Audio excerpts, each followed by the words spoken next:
everyone, my name is Vina, aka Miss WOC Reader, and welcome back to my channel. And today I'm standing in my unpopular opinions.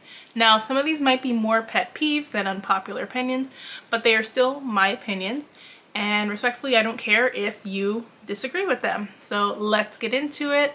So my first unpopular opinion is related to BookTube, specifically where I don't give a shit about the OGs.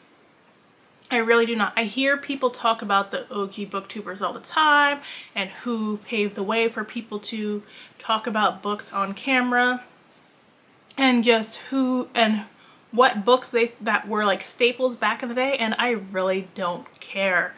Like, those people didn't pave the way for me to talk about books on camera. People have been talking about books in various spaces for centuries. So they weren't the first people to ever talk about books, even if they created this book community.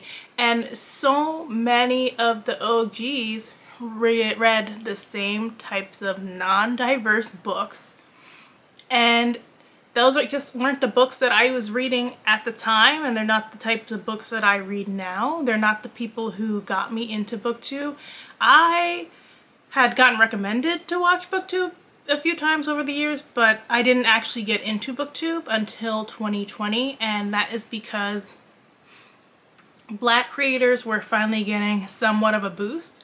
Now, we all know that boost was temporary, but they did get somewhat of a boost during summer of 2020, and it helped me find people that I wouldn't have found otherwise.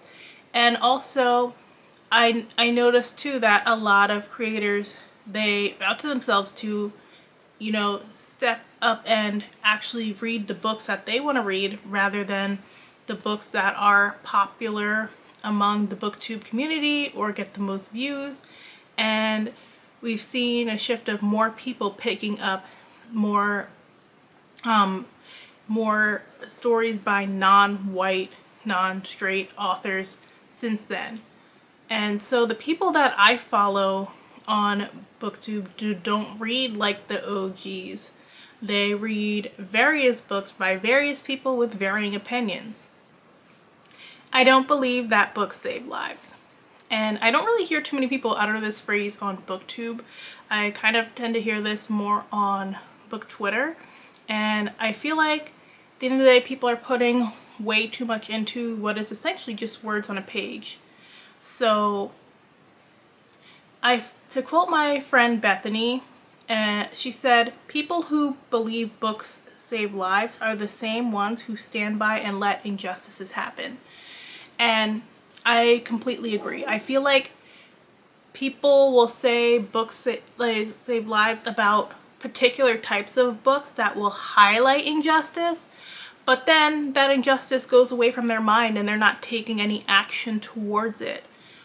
Or they feel empathy for about a minute, or they don't understand, despite reading all these books, how these people are actually feeling. Like, yeah, a book can provide you great escapism and comfort during a time when you really need it, but it's not there to hold you down and get you through your tough situations. Usually, it's people who come in and help you, or unfortunately, some of us have to pull ourselves out of the rut. So I just don't buy into the whole books save lives concept.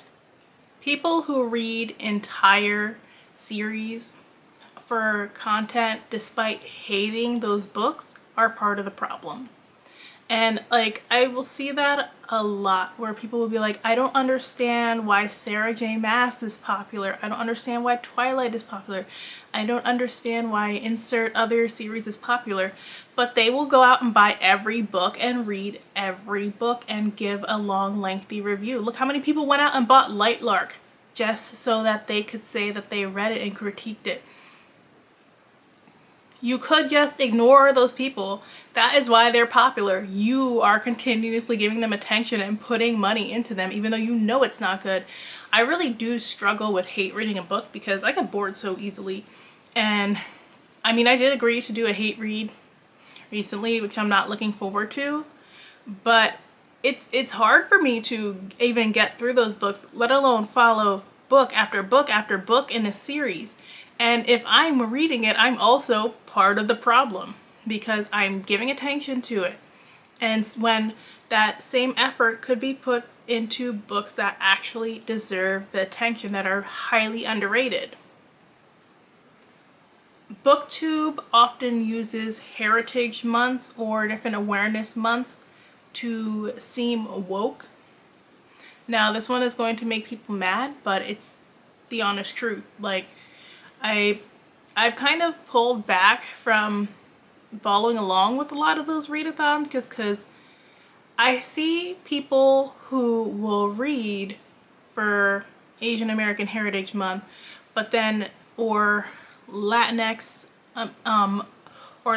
Heritage Month or Black History Month or Autism Awareness Month, and then still seem to know nothing about those people or those communities. And it's something that really bothers me because they won't understand the perspectives when people from those groups are speaking out.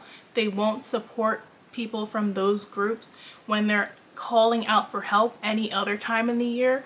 But during those particular months, they'll pick up a bunch of fictional books and act like they're doing something special. And that's the thing too. You can't really pick up fictional books to learn about specific groups because there's just a lot that those fictional books aren't getting into. And as we've discussed before, publishing likes a very curated type of fictional book where sometimes it does not reflect the experiences that those people are going through every day. It may reflect one aspect of their experience. We know publishing is very white-centric, so anytime they can center the story around white people and their feelings and how they react, that's definitely going to happen. Not everybody is equipped to tell certain stories, and not every story actually needs to be on page, which is another conversation entirely. But it just, like, it feels so empty and hollow to me a lot of the times when I see people. They'll be like, oh, well, I have to read this book because it's this specific month. I'm like, you should be reading those year-round though, instead of just that specific month. And it shouldn't be like a checklist type of thing where it's like, I'm gonna read all of this. And then also, those, I find in those, like with those readathons and stuff, people will all run and pick up the same damn books, and that kind of takes me into another unpopular opinion, which is to stop crediting white creators for popularizing a book that was already popular outside of BookTube. Like, people will go pick up a book just because a white creator is reading it for like a readathon or something, and that book was like an NPR Best Book of the Year 2 years ago, so many people were reading it outside of this particular setting. But it's like, oh yeah, so and so really popularized that book, and I'm like, not really. They were just one of many people who read it, and it really shouldn't take somebody outside of that particular experience to get you to pick up a book. That's just one of those things that just irritates me about this community. Being a reader of romance is not a marginalization. I see this less on BookTube, more so like on Romancelandia. If you've ever been on Romancelandia on Twitter or Reddit, there are a lot of people who think like they are some party that just has to fight for their lives because of romance. Yes, some people look down on romance and say crazy things, but there's no reason to go looking for those people to try and just change their mind, because they're not even like directing these conversations towards them necessarily. They're like yelling back into the void to piss off other people who enjoy romance, to get them riled up to complain. And it's like, there are so many other important issues that romance needs to tackle that they just don't want to talk about.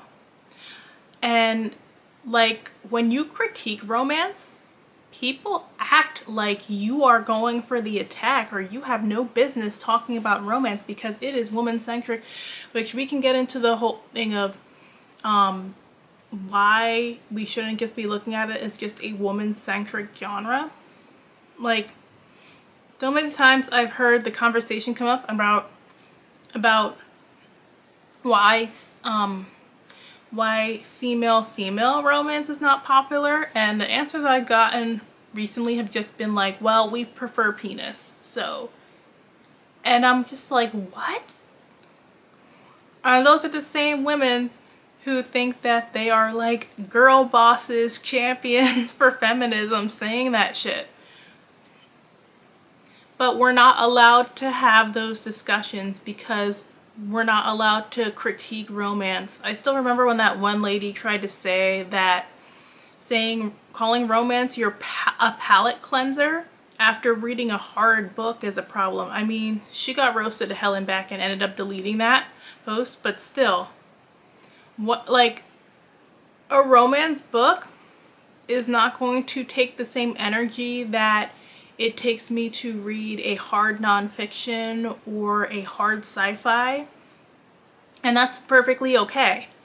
Like, I can love romance and love to pick it up, especially after I'm reading other kinds of genres, and that's not an issue. But again, some people like act like they need to prove to people how important romance is, like how we often will talk about how romance authors are all lawyers or entrepreneurs, and it's like, yes, but why are we going so hard to prove their occupation, to prove they're smart? We don't do that for any other genre. And my final opinion for this video, books don't have to be your entire personality. It's so weird because I feel like this community kind of wants books to be your entire personality. We curate our content around books, so people are often posting their book stacks. They're posting videos or pictures of them browsing the shelves in the bookstore. People will post like themselves on vacation, and all they're posting is pictures of them like reading by the pool, which is cool if you want to do that. Reading is not my top priority when I go on a long vacation. I am more interested in the different foods I can try and the different activities I can do. Like, people will post whole vacations where they're less like, I went to a bunch of bookstores every day and they took like cute aesthetic pics. I love an aesthetic. I love a picture to have for memories. I've definitely gone out and posted pics. Like, I went to a sunflower field for a sunflower festival, and I did post pics for an author friend with her book, but that was something like I told her, I'm like, I'm gonna go here, so I'm just gonna take the book with me. But we're really encouraged to like make our entire life like cozy and bookish, and sometimes like it's just important to break out of that mold because it gets really unhealthy and there's a lot of pressure behind that. So those were all my unpopular opinions for now. Let me know in the comments what you thought of this video. And if you liked this video, make sure and hit that like button. Thanks so much for watching, and I'll check in with you guys soon. Bye!